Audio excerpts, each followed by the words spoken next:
I opposed the petition because I was already familiar with Gandhi and who he was. And as a matter of fact, I was driving right along this road behind us, and I saw the statue. I said, "Who is this?" And I looked and I saw it's Gandhi. And I said, people must not know who this man is. And I took some photos, and then I sent an email to all staff here at the University of Ghana, along with about 70 of his most racist quotes.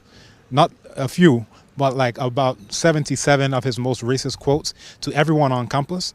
Now, the reaction from most people was we had no idea. We saw the movie. We thought this is a great guy. The movie, which was sponsored by the Indian government as a piece of propaganda, but that's a sidebar.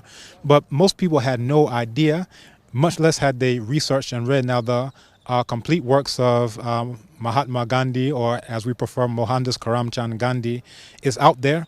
Everything that he has ever written is all together in, I want to say, 99 volumes thereabout. So you can go through letters that he's written, so forth and so on, and things that he's written in Hindi, in Gujarati. And this is really the issue, that there were so many people who thought he was so great because they can't read Hindi. They can't read Gujarati. If Dr. Martin Luther King could read it, or Nelson Mandela could read it, or Kwame Nkrumah could read it, they would have had a vastly different picture. But now, for us as researchers, I'm a research coordinator at the Institute of African Studies, Language, Literature, and Drama. So I've read about Gandhi, and my first time hearing about it, a historian, Dr. John Henrik Clark, he said that Mahatma Gandhi was a fraud and a faker. I heard this back in the early 90s, like 92 thereabout. I said, wow, I wonder where he's coming from with this. So I started reading about it. I started reading about the plight of the untouchables. Dr. B.R. Ambedkar, who wrote the book, What Congress and Gandhi Have Done to the Untouchables. So once you know better, you have to do better. And this is really a blow for black dignity, black self-respect, striking out throughout the world. Many parts of the world hail Mahatma Gandhi. Why Africa should oppose such a figure? Very good. When we think about it, we have to put it in context in terms of who was Gandhi to us as black people. And when you are familiar with the history, you come to find that he was actually a sergeant major in the army fighting against the Zulus, in which thousands and thousands of Zulus were killed. And he was also the one who really instituted what we could call institutional apartheid there in South Africa, because he was the one who clamored to make sure that the Indians could have a different office a different entrance into the post office and to the telegraph office there in Durban, South Africa. That he was someone who was a virulent racist. He agitated to get guns so that they could shoot all of the Kaffir blacks. But because the British didn't regard him as high enough as the British, even though he said that we're all coming from the same Indo-Aryan stock, they didn't give him guns. And we're happy, because otherwise he would have been as bad as Colonel Dwyer, who shot down so many Indians. The only difference between Gandhi and Dwyer is that Gandhi just didn't get the opportunity and didn't get the weapons. So anytime we look at anything, we should see it from our perspective, an African-centered perspective, as we do at African Studies. So as African people, what did he do for or against African people? And we can look at not only his words, but his deeds in fighting in wars against the black people. When he went back to India, he fought against the Dalits, who are the black untouchables of India. So these are the things that many people are not aware of, but as soon as you become aware of it, you have to do something different. You have to change your behavior. Some also may have said that this is an academic community and should have known better. But why do you think University of Ghana would in the first place have such a figure erected on campus? Very good. Now, people did not know better, and people were not consulted in general. So this was something that was done by the higher-ups. We won't say any names, but we know who they are. And they decided to just place a statue, because I'm sure that they were under the same impression of most of the world, where if you go to a Martin Luther King memorial, you'll see Gandhi there. If you go to Senegal, you'll see Gandhi. They put these statues, South Africa, they put these statues all over, and it literally depends on ignorance for anyone to accept the statue. Now the people in Malawi heard what we did here, and they have a court injunction where they stopped the statue from being there, because for us as black people, we have to have black dignity, we have to have black self-respect. If you say that, oh, my plate is nothing but a rubbish bin, then the whole world will collect rubbish in it. But when you say my plate is a wonderful plate, then people are willing to eat off of it. So when we don't have respect for ourselves, when the rest of the world, you go to Europe and they are throwing bananas at you when you're playing football, when you go to India and they're beating you down, when you're going to the US, the black person does not have a very high level of respect in the world. but it starts from self-respect. If someone who called you 1 degree removed from an animal, you put him on a campus at a black university, an African university, it means that you must not know very much about yourself. But it's not everyone who's in that position. So those of us who knew, who have read, who studied, we are the ones who agitated. Because imagine if you put, again, Colonel Dwyer was this British man who shot down so many of these Indians in a massacre. Imagine if you put him in a university at New Delhi. Imagine if you put him at a university. It means that you, all the scholars, you must not know anything about your history. It will be a slap in the face. And that's how many of us took it, as a slap in the face, that some of us know better and we don't just go along with the propaganda, or what some of us call impropaganda. It's improper propaganda about Gandhi. A lot of people also say this might mar the relationship between Ghana and India, especially now that the statue of their former leader has been taken away. Don't you think that would cause some kind of skirmishes between the two countries? You know, actually, I just answered an email from someone in India, Colonel GB Singh, probably the world's foremost scholar on Gandhi. We have been in contact with Arundhati Roy, so many Indians who have been collaborating on this project and really have been part of the force that have helped to publicize it as well.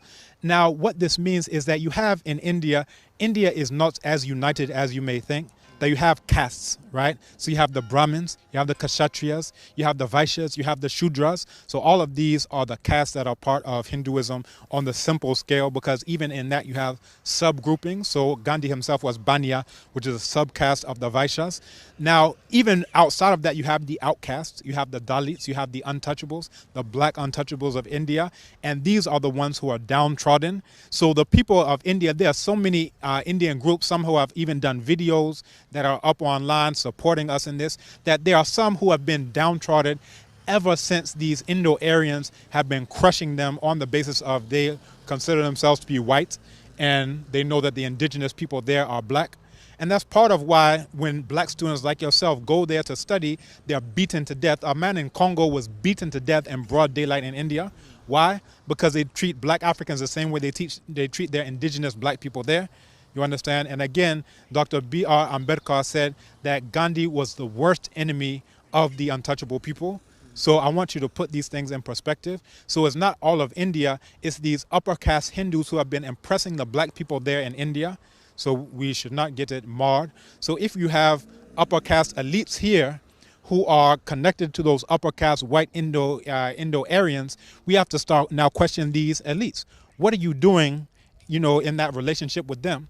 Because those of us who are on the ground, the people, we're connected to the black people there in India. We have solidarity with the black people there in India. Okay. So finally, is this the end to the hashtag Gandhi Must Fall movement, especially now that the Ministry of Foreign Affairs has taken over the statue of this individual we are talking about? As I mentioned, in Malawi, they're still fighting. And matter of fact, I got an email from someone from Malawi, Mkotama. He says, we will not relent, you know, congratulations, we will not relent, we will keep the fight. And I said, beautiful, that's all we can expect and all we can hope for. Again, truth has to reign. No matter how popular the lie is, even if a lie takes 1,000 years to go on a journey, in a single day, truth will catch up to it. And that's really what the story of Gandhi is all about.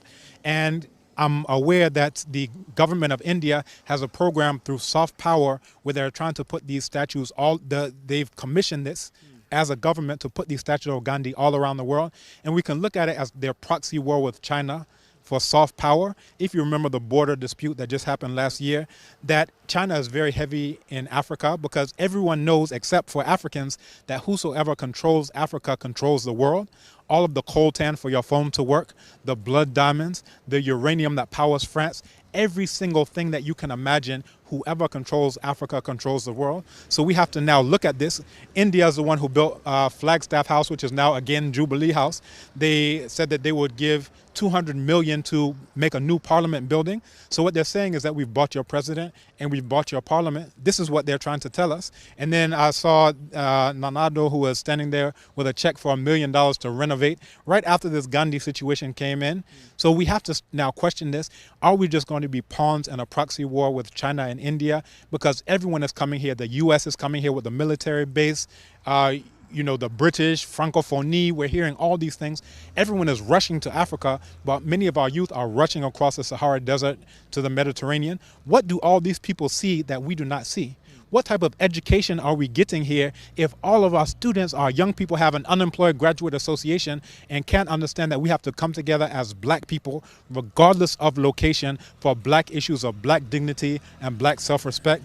So I don't think it's done, because I know that they have many more statues there as they're trying to push in soft power, the Kumkum Baja, all of these things that we're seeing, the Confucius Institute from China. Everyone is trying to get a foothold here in Africa. So I don't think it's done. Not to even say if the ministry wants to erect this particular structure anywhere on the soil of Ghana, Exactly. it's not necessary. That's a major concern. So people were asking me, even my colleague, Dr. Apia, who was at the School of Law, he says, have you heard where it's going? I said, no, I haven't heard, because they did, just the way they brought it under the cover of darkness, they didn't tell anyone that this is going on, a very small thing. The same way it left this morning and no one knew. I got a call from Radio Universe that says, oh, the thing is gone. Can you tell us your thoughts? I said, you're the one who's informing me. I didn't even know it's gone. So these are the things, if it comes up, this is why I would say a luta continua, because we don't know where Gandhi will rear his ugly head next. Okay. He will go all over as part of the soft power face of India. I'm grateful.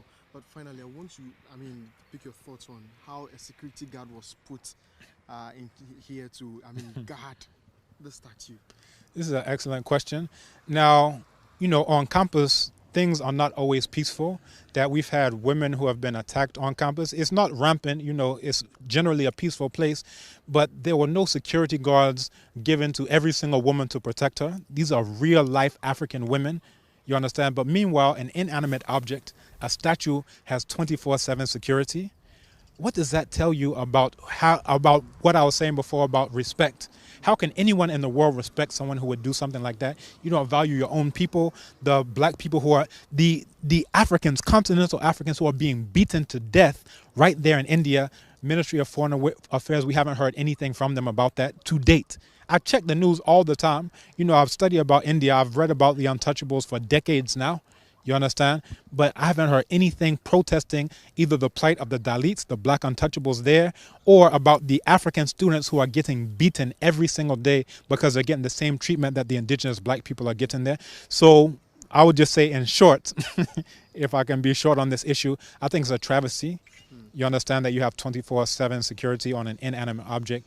Meanwhile, the suffering of our black people there in India, there's no security for those African students who are beaten daily, stabbed to death. A man out of Congo who was beaten to death in broad daylight. We don't hear anything about it. Okay, I'm grateful, sir. Thank you, too. Thank you.